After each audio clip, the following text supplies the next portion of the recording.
Elders, have you ever heard of the Kinderhook plates? I haven't. I've read a little bit from church history about the plates. It's actually a very important part of LDS church history. In 1843, 6 brass plates, bell-shaped, were found in a dug-up mound in Kinderhook, Illinois, witnessed by 9 individuals. Wow, that could support the evidence for the brass plates of the Book of Mormon. That's what those men thought when they saw the plates. The plates had an ancient appearance with writing on them that looked like hieroglyphics. In fact, when the plates were taken and shown to Joseph Smith, he remarked that the figures or writing on them was similar to what was on the Book of Mormon brass plates. Smith claimed that by the help of revelation, he would be able to translate those plates. So what happened? The story of finding the Kinderhook plates and drawings of the 6 plates was published in the Times and Seasons, which was the church's official newspaper.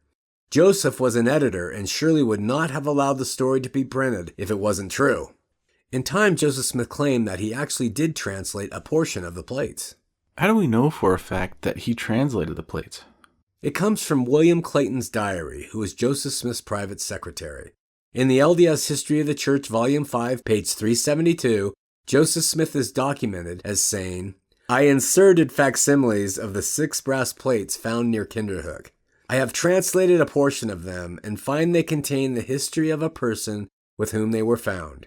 He was a descendant of Ham, through the loins of Pharaoh, king of Egypt, and that he received his kingdom from the ruler of heaven and earth." That is so cool. Well, don't be too impressed until you hear the other side of the story.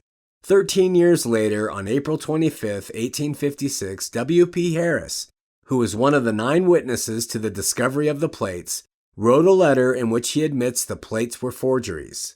He states that, "I was present with a number at or near Kinderhook, and helped to dig at the time the plates were found. I made an honest affidavit to the same. Since that time, Bridge Whitten said to me that he cut and prepared the plates, and he and R. Wiley engraved them themselves. Wilborn Fugate appeared to be the chief with R. Wiley and B. Whitten."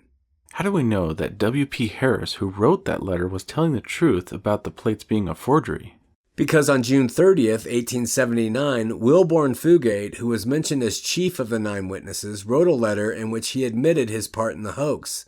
That letter can be found in the LDS September 1962 Improvement Era magazine entitled "Letter of W. Fugate as cited in the Kinderhook plates by Welby W. Ricks."